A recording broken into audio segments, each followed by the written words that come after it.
qué médico le hizo el procedimiento. Bueno, eso es un porque nosotros como médicos tenemos que guardar el secreto médico. Alberto Fernández tendrá que decir, mire, tal médico le hizo la paciente, cirugía. No, más que Alberto Fernández, la paciente. No, la paciente niega. No, la paciente niega. Claro, si lo niega, lo niega.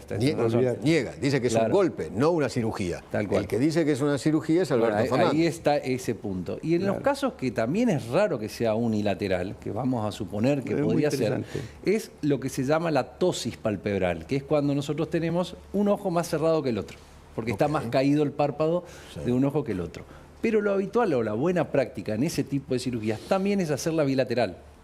Uno trata de simetrizar, la hendidura palpebral es la abertura que tenemos nosotros para mirar. Entonces el paciente viene porque dice, tengo un ojito más cerrado que el otro. Entonces uno le explica que se opera la ptosis palpebral, pero generalmente se corrige con el ojo contralateral también para dejarlo lo más simétrico posible. Doctor, en un peritaje judicial, ¿se puede determinar si hubo o no una intervención quirúrgica sobre una persona? Sí, claro. Sí, obviamente. Okay. Claro.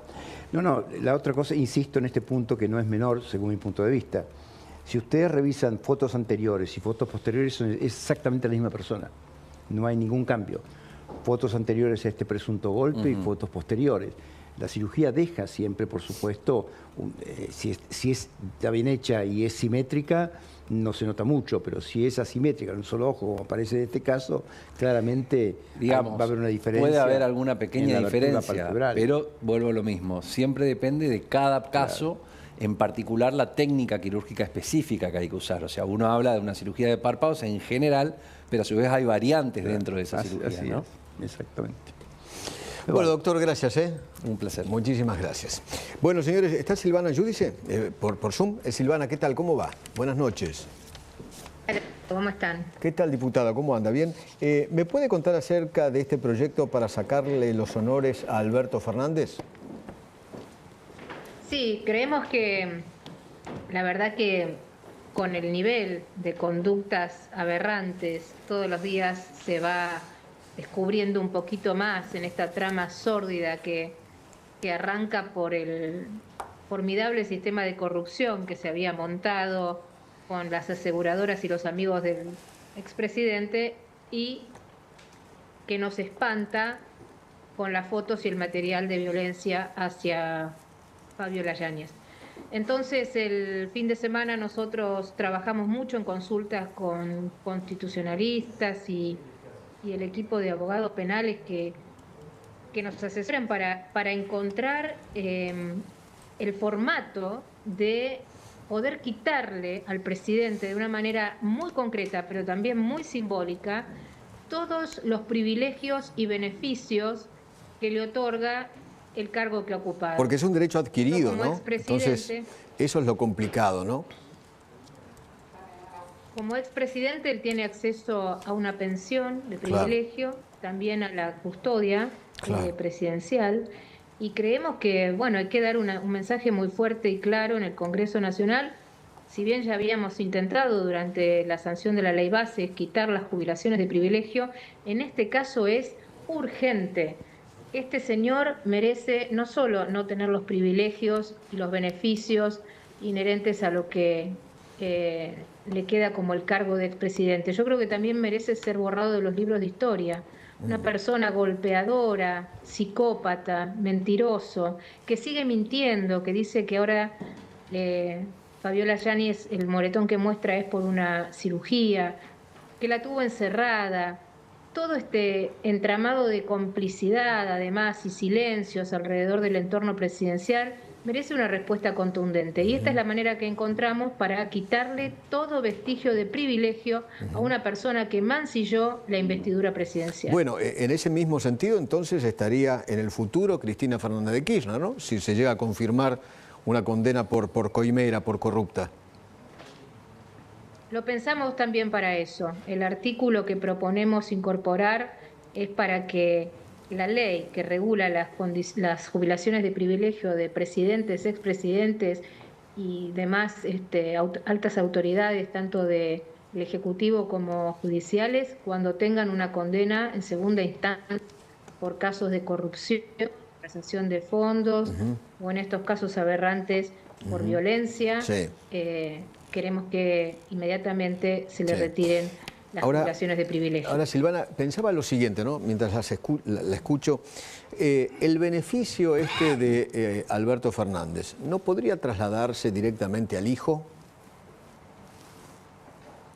Bueno, eso es un poco más complejo, pero sí lo que nosotros pensamos que, bueno, que el hijo tiene que tener los derechos alimentarios resguardados. Sí, claro. Lo que pasa es que cuando uno dice esto y ve semejante causa de corrupción, imagina también que va a haber dinero de otro lugar, ¿no? No de la pensión o la jubilación que vaya a cobrar Alberto Fernández.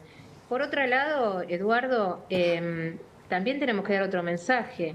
Esta es la primera vez que pasa que hay un presidente, creo que en la historia moderna, en Latinoamérica, que le haya pegado con pruebas y con material fílmico una denuncia directamente de su mujer. Pero sí es cierto que en el kirchnerismo nos tienen acostumbrados a este tipo de violencias, ¿no? Fíjese que Alperovich está condenado y preso, Espinosa sigue siendo intendente y sigue usufructuando su cargo, aún estando procesado. Bueno, y así podemos nombrar a varios, desde la Cámpora, Romero, Tavis. Y siempre el kirchnerismo tuvo la propensión de callar, de silenciar, de proteger. Ahora vemos con absoluta hipocresía, porque según denuncia Fabiola Yáñez, la ministra de la Mujer, nada más ni nada menos, supo de esta agresión y no hizo nada. Entonces aprovechamos en nuestro proyecto para agregar algo que nos parece muy importante y que estoy segura que toda la Cámara de Diputados va a acompañar, y es que se incorpore en el Código Penal que todo aquel que haya incurrido en los delitos de violencia de género o algún tipo de agresión sexual sea inhabilitado de por vida para ejercer cargos públicos. Parece mentira que tengamos que decirlo en la Argentina, pero esto es así. Terminemos con la hipocresía del todes, del todas, del Ministerio de la Mujer y todas estas cuestiones que nos mintieron en la cara, para pasar efectivamente a dar testimonio de por qué cuando una persona abusa, viola, comete acoso sexual o en este caso golpea a una mujer, inmediatamente está apartado de cualquier posibilidad de ocupar un cargo público. Silvana, buenas tardes, ¿cómo le va? Gusto saludarlas. ¿Qué tal? En la actualidad, le escuché atentamente y había leído algo relacionado al proyecto. En la actualidad, la suspensión de la jubilación cabe únicamente, según el Código Penal, como una pena accesoria en una eventual condena. La Corte tiene dicho que en el único caso que ha habido, seguramente lo tuvieron en cuenta, el único caso que ha habido suspensión es un delito de lesa humanidad, el caso Luciano Benjamín Menéndez. ¿Tuvieron en cuenta esto, teniendo en cuenta un derecho adquirido? O sea, mirando, una cosa es legislar para adelante, otra cosa es legislar para atrás.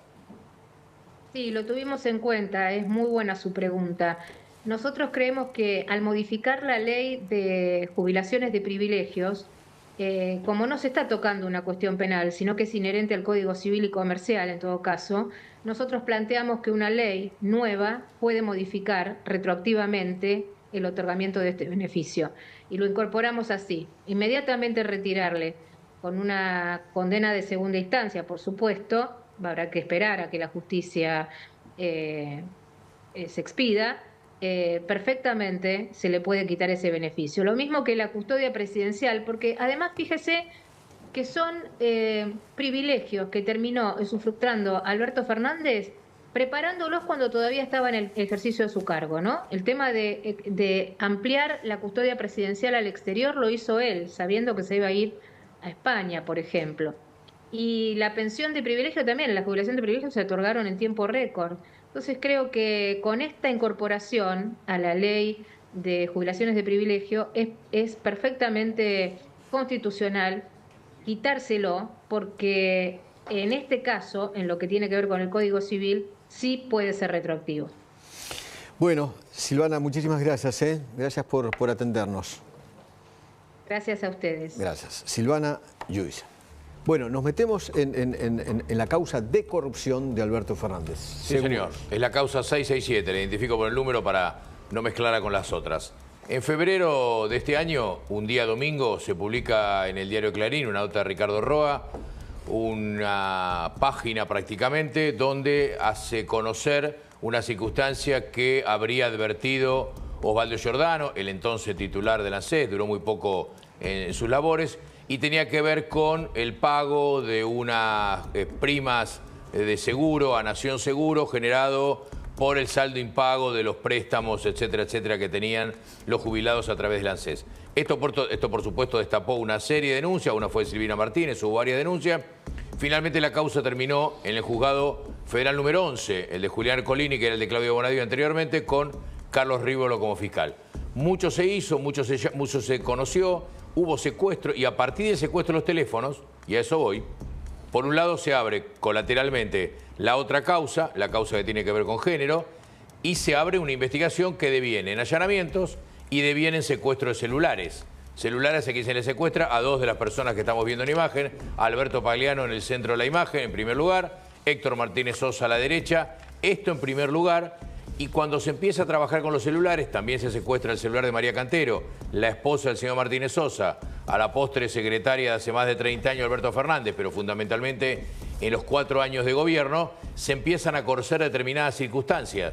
Circunstancia que tiene que ver, nosotros hemos mostrado, y toda la señal lo ha hecho, los distintos chats donde hablan de la conformación. Primero hablan de cómo conformar el directorio de Nación Seguros, habla Alberto Fernández con Martínez Sosa, los dos personas, salvo el del medio, a quién iban a colocar, terminan coincidiendo o mirada complaciente de que el titular iba a ser Alberto Pagliano, el señor que está en el medio. Alberto Pagliano trabajó con Alberto Fernández cuando Alberto Fernández estuvo en el grupo APRO, en la época de Carlos Menem, se conocía de aquel entonces. Alberto Pagliano vuelve a la dirección de Nación Seguros. A partir de la llegada de Alberto Pagliano de la presidencia, los próximos chats empiezan a hablar sobre cómo se debía conformar el directorio, importante para lo que viene después. Finalmente el directorio se conforma con Díaz Bancalari, con Juan Díaz Bancalari, el sobrino de aquel diputado nacional, Gustavo García Esquivay, Carlos Soria, etc.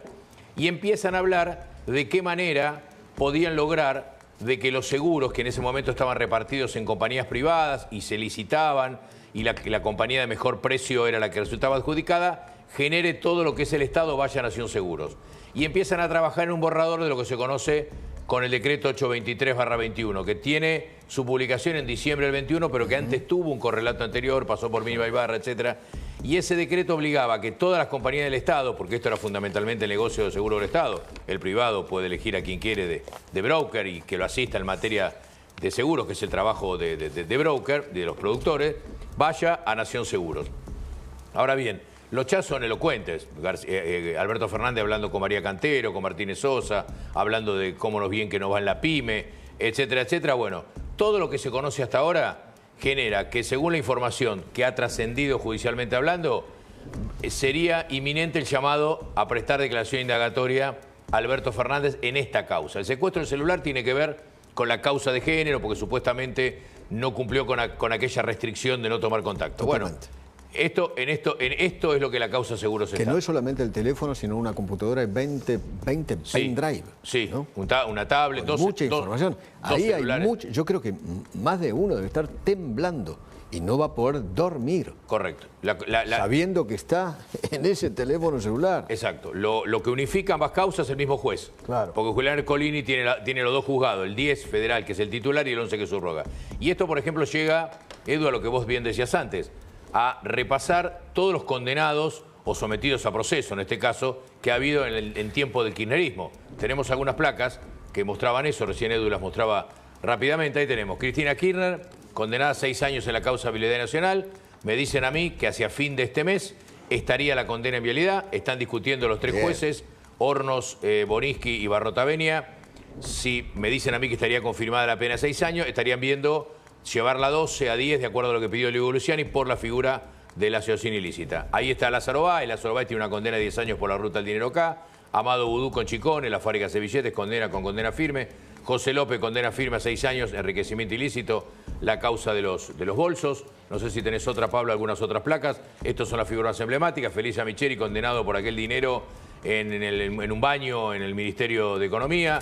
Luis Delía, Esteche están en la causa del memorando de Irán. Estás con fecha o próximos a iniciarse el debate oral. Julio Vío tiene infinidad de causas, entre ellas la más importante para todos, la tragedia de Once, ¿no? Después tiene otras tantas causas. Ricardo Jaime también, tragedia de Once y otras tantas. Milagro Sala tiene condenas en Jujuy, después ratificadas por la Corte por hecho de extorsión, etc. Ricardo Echegaray está condenado y ahora en corte por oil combustibles. José Alperovich está condenado en primera instancia a 16 años, una fuerte condena por abuso sexual agravado en 6 ocasiones. Juan Pablo Schiavi condenado por la tragedia de Once también. Romina Piccolotti condenada por su paso por la Secretaría de Medio Ambiente, 3 años de prisión en suspenso. Sergio Iribarri con una condena a 8 años que está siendo revisada por instancias superiores. Y la última, Guillermo Moreno, con 3 condenas, 3, 2. Bueno, tiene varias condenas que se van a unificar en la medida que sean ratificadas por segunda instancia y llegarán segunda a la Corte, se hace un cómputo de la pena y por supuesto pasan a cumplir. Hay que recordar también que todo esto de la causa Seguros se inició en el ANSES. Así es. Gracias a un trabajo espectacular del señor Giordano, que estuvo muy poco tiempo en el ANSES, el cordobés. Exactamente. Que después su mujer, en la primera votación de la ley Bases, vota en contra del gobierno. Milei se enoja con Giordano y lo termina echando del ANSES, ¿no? Pero la causa surgió ahí, en el ANSES. La parte después ANSES. se fue derivando, la parte ANSES. Porque la causa tiene 2 costados, tiene cuentas públicas en general, ANSES por otro lado. Claro. Porque el otro día también había una infografía en un diario, también el diario Clarín, donde dice cómo era el reparto de los contratos. Castello Mercury, que es uno de los brokers, tenía INVAP, Secretaría de Gabinete, Ministerio de Desarrollo Social y Ministerio de Ciencia y Tecnología. Se repartían entre ellos toda la torta, ¿no? Monumental. Héctor Martínez Sosa se quedó con Vialidad Nacional, Casa de la Moneda, 4 ministerios y los corredores viales. Y Bachiller, Sociedad Anónima. Bachelier y Bill Broker son 2 satélites de Martínez Sosa. Ah, ok. El mismo grupo. Hacía Ese mismo grupo con otra cara. Gendarmería Nacional, Ministerio de Seguridad, Policía Federal, PCA y Prefectura Naval Argentina. Se repartían la torta con Alberto Fernández, obviamente, ¿no? Claro. Que era el que más conocía o uno de los que más conocía sobre el tema. Por eso digo, no hay que quitarle el foco a esa causa, ¿no? Que el tema Fabiola y la violencia de género no opaque esto, ni tampoco que esto, que es el tema de seguros, opaque el caso Fabiola, ¿no? Bueno, muy bien. Seguí en Simmons en redes y aprovecha un 10% de descuento extra descargando el cupón